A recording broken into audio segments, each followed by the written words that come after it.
এই কাজটা আল্লাহ নিশ্চয়ই ভুল করছে। এই যে এত বড় একটা আম গাছ, এই গাছের ফলটা দিচ্ছে আল্লাহ ওয়াতানি, একটা তরমুজ গাছের ফল যা তুই আল্লাহ ওয়াতানি বড় বড়, এই ধরে ডাক্তার লড়ানি জানা এটার মধ্যে দিচ্ছে ওয়াতানি আম।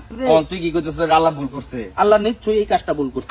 নেত্রকোনার জনপ্রিয় কন্টেন্ট ক্রিয়েটর ইসমাইল, তার বিভিন্ন ফানি ভিডিওগুলো বাংলাদেশের মানুষদের কাছে অত্যন্ত পরিচিত।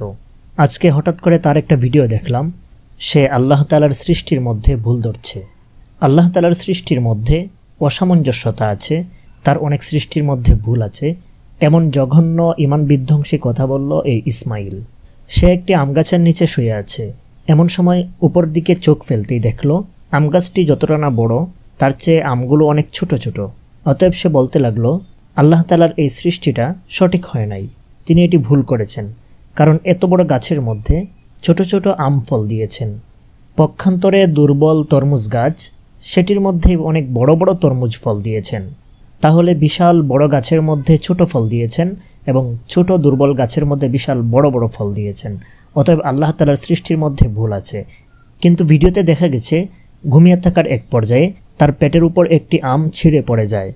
তখন আবার সে বলছে, আসলে আল্লাহ তাআলার সৃষ্টির মধ্যে কোনো ভুল নেই, কারণ আজকে যদি এই আম গাছের মধ্যে তরমুজ দিতেন তাহলে সেই তরমুজ আমার উপরে পড়লে আমি তো অনেক ব্যথা পেতাম, এমনই হতে পারতো আমি মারা যেতাম। অতএব আল্লাহর সৃষ্টির মধ্যে কোনো ভুল নেই, তিনি যা কিছু যেভাবেই সৃষ্টি করেছেন বান্দার কল্যাণের জন্যই সৃষ্টি করেছেন। কিন্তু তাকে নিয়ে আমার ভিডিওটি বানানোর উদ্দেশ্য হচ্ছে, সে অভিনয়ের ছলে যেভাবে প্রথমে আল্লাহ তাআলার সৃষ্টির প্রতি ভুল ধারণা পোষণ করলো এবং আল্লাহর সৃষ্টির মধ্যে ভুল আছে এই কথাটি মুখ দিয়ে বের করলো, এটি অনেক জঘন্য ছিল। কারণ অভিনয়ের ছলেও আল্লাহ তাআলার সৃষ্টির মধ্যে ভুল ধরা এবং মুখ দিয়ে এমন কথা বের করা, এটি অভিনয়ের জন্য বলা ঠিক নয়। আপনি হয়তো বলবেন, এটা তো শুধু অভিনয়, মন থেকে তো আর বলছে না।